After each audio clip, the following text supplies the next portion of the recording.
Hello， 大家好，我是小杨。今天用西葫芦给大家分享一道好吃的美食，跟我一起来看一下吧。先把西葫芦洗净对半切开，再切成薄片儿。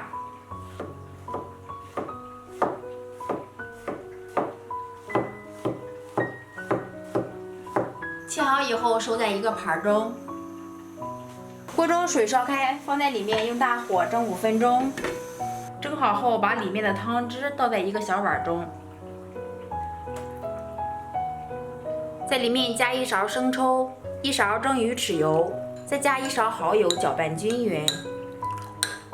准备几粒大蒜，用我的铁砂掌拍碎，收在一个小碗中。锅中倒点食用油，再来点豆瓣酱。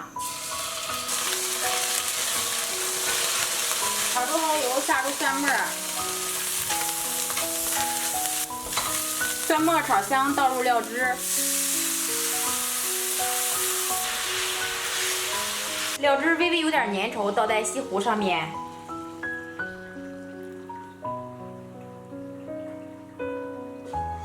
上面再撒点小米椒。